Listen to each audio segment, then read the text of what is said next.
The search for suspects and answers continues after a holiday weekend on Hilton Head Island marred by gunfire. 8 people injured when shots rang out on Coligny Beach just before 8:30 Saturday night. 4 people are in custody, and the Beaufort County Sheriff says they won't be the last put behind bars for what happened.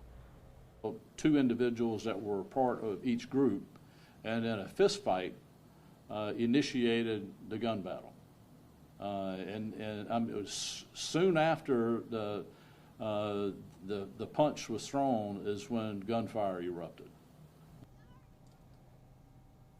Saying what started the chaos, which ended with bystanders suffering gunshot wounds. WSAV was the only station there Saturday night as sheriff investigators combed the beach for clues. At least 7 different shell casings were found in the sand, and 4 guns have been recovered. Tanner says his deputies were on the scene in 17 seconds after getting calls from bystanders and used video from the portable cameras they placed on the beach to track down the suspects. And these 4 people were picked up on the Cross Island Parkway. Sheriffs say they were trying to escape and trying to toss their guns into the marsh. 18-year-old Jaden Hawes, 17-year-old Marcelo Royal, and Quasier Davis all charged with attempted murder, possession of a weapon during a violent crime, and aggravated breach of peace. Christopher Capers being charged with accessory after the fact. Now, the morning after investigators were back on the scene, they were looking for even more clues. Many people in the area wondered why there weren't more deputies on the beach that night or watching crowds like there were Saturday night.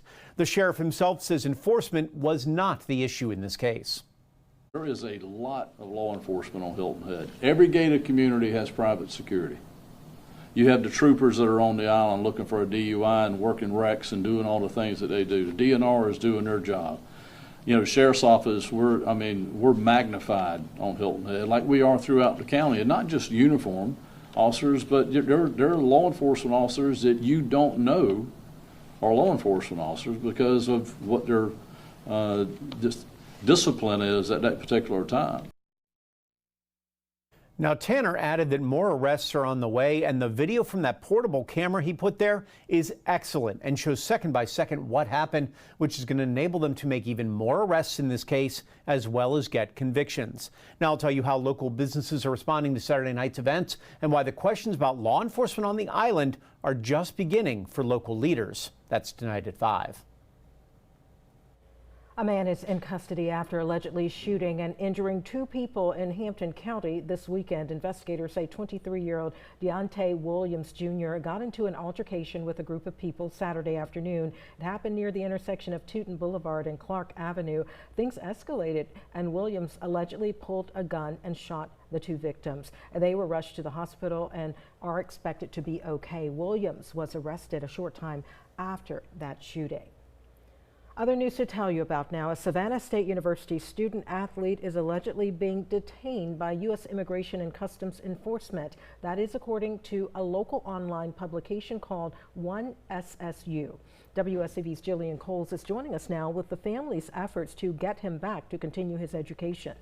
Tina, Melissa Sandoval, Johanna Sandoval's sister, says her brother came to the United States in 2021 hoping to pursue a second degree while chasing the chance to play professional baseball.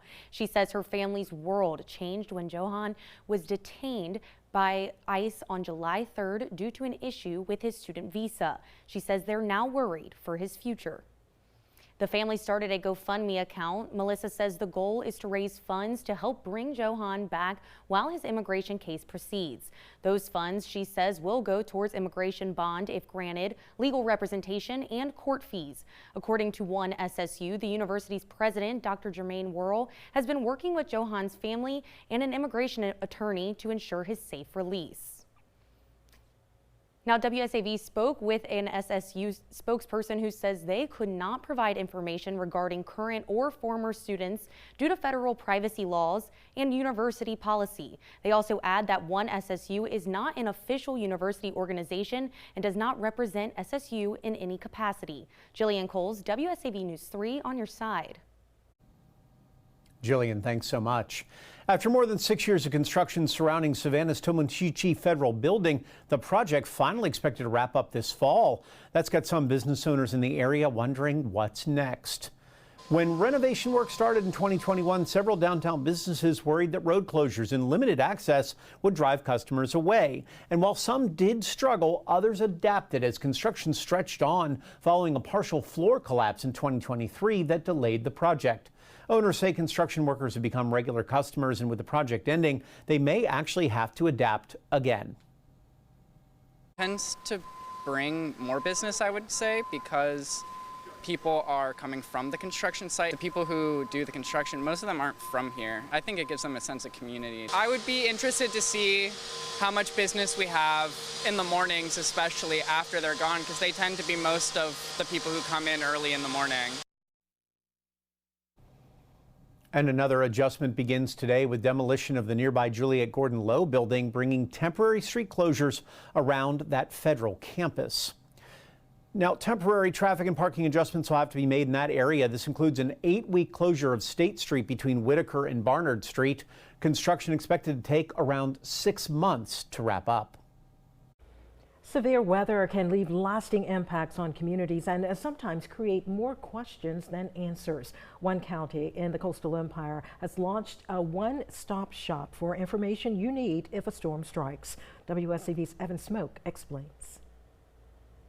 Bullitt County has been hit by multiple severe weather events in recent years, and now its emergency management agency is enhancing the way it provides information in those situations. The EMA launched its dashboard about 8 months ago, but it has continuously made improvements on it to better serve the community. Residents can find information on road closures, power outages, weather alerts, and more, all at one stop. Multiple new features came from input by the community, and the county says it hopes residents will use the dashboard when severe weather strikes. That is our hope, that people would go to the site.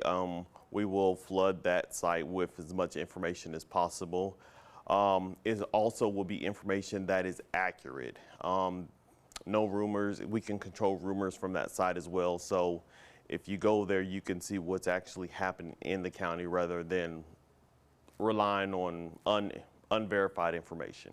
For more information on how to access this dashboard, visit our website, WSAV.com. Reporting from Statesboro, Evan Smoke, WSAV News 3, on your side.